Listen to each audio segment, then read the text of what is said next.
జగదేక వీరుడైనటువంటి అర్జునుడికి జగద్గురువు అయినటువంటి శ్రీకృష్ణ పరమాత్మ వారికి పాదపద్మాలకు నమస్కారం. ముందు మనకి చావుని ముందే అంచనా వేయొచ్చు మనం. అలాగే మనకి చావు కూడా సిగ్నల్ ఇస్తుంది. దాన్ని మనం గ్రహించగలిగేటటువంటి కెపాసిటీ మనం పెంచుకోవాలి. దానికోసమే ఈ మెడిటేషన్లు, ఈ పూజలు, పునస్కారాలన్నీ. ఇప్పుడు ఒక వ్యక్తి ఉంటాడు, తెగ పూజలు చేస్తున్నాడు, మోక్షం వచ్చేస్తుంది అంటారు. మోక్షం ఏంటి? మోక్షం ఏంటి? దాని డెఫినేషన్ ఏంటి అసలు? స్వామీజీలందరూ వెళ్ళి నాకు ఇల్లు కావాలని అడిగామనుకో, వాళ్ళు ఏమంటారు? వాడు ఇల్లులు కట్టుకుంటాడు.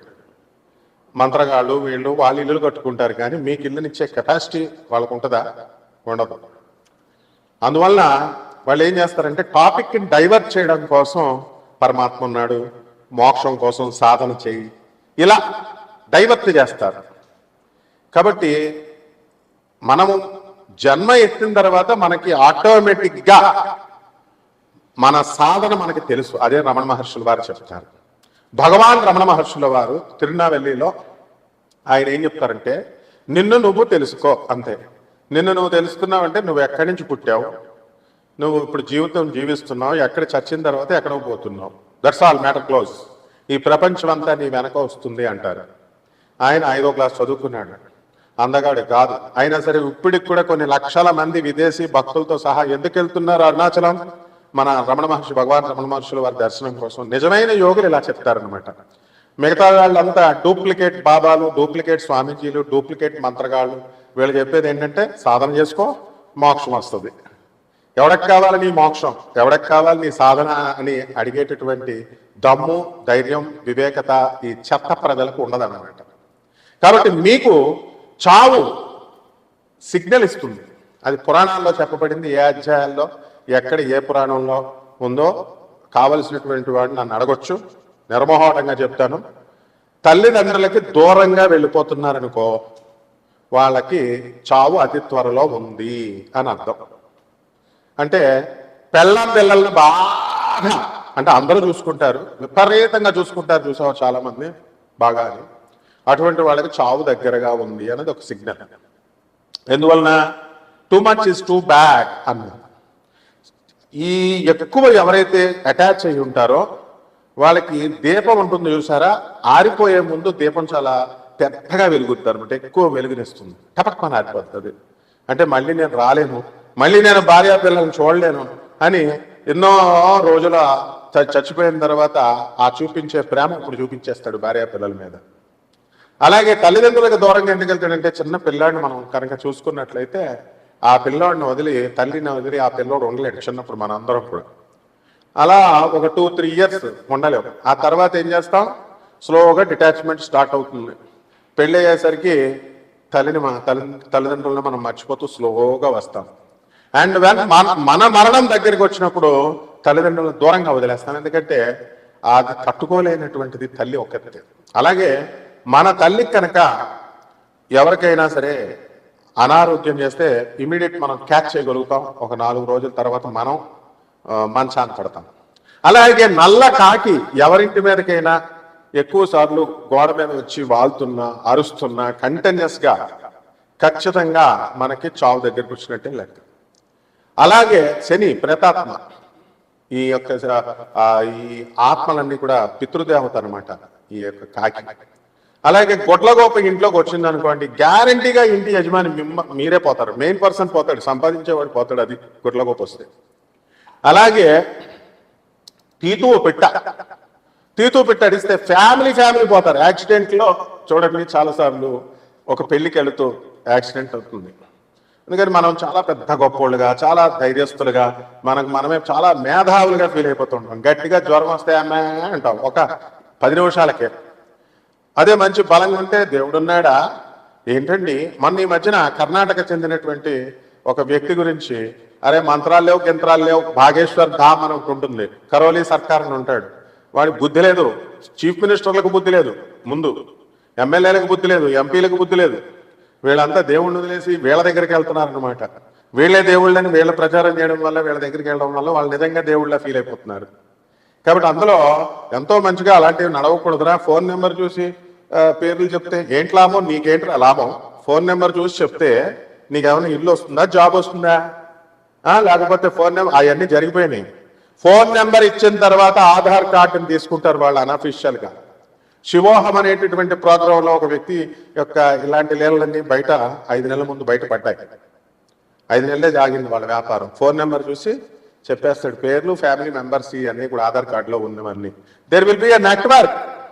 కాబట్టి బాగేశ్వర్ ధామ్లో ఒకడు ఉంటాడు వాడు. వీళ్ళందరికీ ఏంటంటే చదువులు తక్కువ, అడవులు ఎక్కువ. నిజంగా చదువుకున్నటువంటి వాడు ఎప్పుడు కూడా ఒక వినయంగా, ఒక పద్ధతిలో, ఒక సాధనలో వెళ్తాడు. వీళ్ళంతా ఏంటంటే వీళ్ళ అన్ని దేవుళ్ళగా బిల్డప్లు తింటే వెనకాల ఉన్నటువంటి వాళ్ళంతా కూడా రెచ్చగొడుతూ ఉంటారు. వీళ్ళు చేస్తారనమాట వాళ్ళని దేవుడు. వాళ్ళ తప్పుడు కాదు. కరోలీ సర్కార్ అని ఒకడు ఉంటాడు, వాడొకడు యూపీలో. ఇలా చాలా మంది ఉన్నారనమాట. కాబట్టి ఇటువంటి వాళ్ళ స్పీచ్లు ఎక్కువ విన్నా కూడా అయోగ్యుల స్పీచ్లు, అనర్హుల స్పీచ్లు, వాళ్ళతో సహవాసం, ఇవన్నీ కూడా చేసినటువంటి వాడికి అతి త్వరలో మరణం ఉంది అని శాస్త్రాలు క్లియర్గా చెప్తున్నాయి. ఎందువల్లంటే దొంగోడితో పోలీసు వాడు నువ్వు తిరుగుతుంటే పోలీసు వాళ్ళు ఈ రోజు కాకపోయినా త్వరలో పట్టేస్తారు. అలాగే అదృష్టహీనులతో నువ్వు తిరుగుతున్నప్పుడు తప్పకుండా ఆ దురదృష్టం నేను పట్టుకుంటుంది.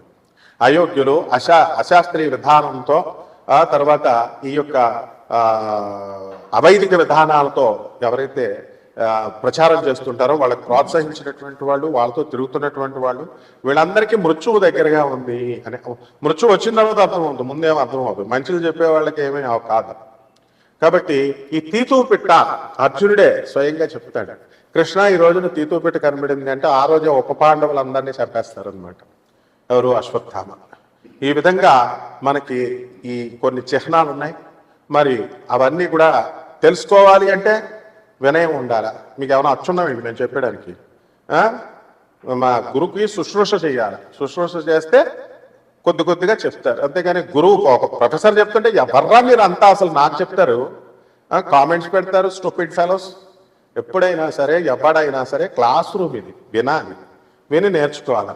లేకపోతే మృత్యువు కబలంలోకి వెళ్ళిపోతాం అంతే. మృత్యువు యొక్క కబలంలోకి వెళ్ళిపోయినప్పుడు, ఆ ముఖంలోకి వెళ్ళిపోయినప్పుడు నిన్ను రక్షించేవాడు గురువు. వాడే రమణ మహర్షి, వాడే పరమహంస యోగానందజీ, వాడే ప్రభాత్ రంజన్ సర్కార్. కాబట్టి ఈ ద్వాదశ జ్యోతిర్ రాశులకి ఏ విధంగా జరుగుతాయో మనం ఈ తులారాశి, ఈ తులారాశి వాళ్ళంతా కూడా మరి ఈ సంవత్సరం అంతా హ్యాపీగా ఉంటారు. మరి అష్టమ స్థితిగతుడైనటువంటి గురుగ్రహ ప్రభావం వలన కొంచెం మీరంతా కూడా తొక్కివేయబడ్డారు. ఇక మే 30, 2025 సంవత్సరం నుంచి మీరు దూసుకెళ్ళిపోతారు. ఎవరు మిమ్మల్ని తొక్కబెట్టాలని చూసినా సరే వాళ్ళని ఎరగదీసేసి మీరే ముందుకెళ్ళిపోతారు. అలాగే మీ భర్తల మాటలకు గౌరవించి ఇంతకాలం కూడా మీరు ఉండడం అనేటటువంటిది జరిగింది. ఇంతకాలం మీ భర్తలు అలా ప్రవర్తిస్తున్నప్పటికీ కూడా చాలా ఓపికగా, నిదానంగా వింటూ వచ్చారు. ఇప్పటికి సహించేది లేదని కోర్టు నోటీసులు పంపించడం జరిగింది. ఇప్పటి వరకు కోర్టు కేసుల్లో ఉన్నటువంటి భార్యాభర్తల మధ్య ఉన్నటువంటి డైవర్స్లు అవన్నీ కూడా ఒక దారికి వస్తున్నాయి. త్వరలో మీరు ఎవరి దారిని వారు దొబేయండి అని చెప్పేసి మీకు జడ్జి గారు మ్యారేజ్ డిస్మిసల్ ఆర్డర్ ఇచ్చేయడానికి రెడీగా ఉన్నారు. అనుకూలంగా మీకు ఆ కేసులు 99% అనుకూలంగా మీకు రావడానికి అవకాశాలు ఉంటాయి. ఆ తర్వాత ఈ యొక్క తులారాశి వారు వృత్తి, వ్యాపార, ఉద్యోగ విషయాల్లో బాగుంది. బట్టల వ్యాపారాలు చేస్తున్నటువంటి వారు, హోటల్, టిఫిన్ సెంటర్లు, పబ్స్, రెస్టారెంట్లు ఇలా పెట్టుకున్నటువంటి వాళ్ళంతా కూడా మీరు సూపర్ సక్సెస్ అయిపోతారు మీరు లైఫ్లో.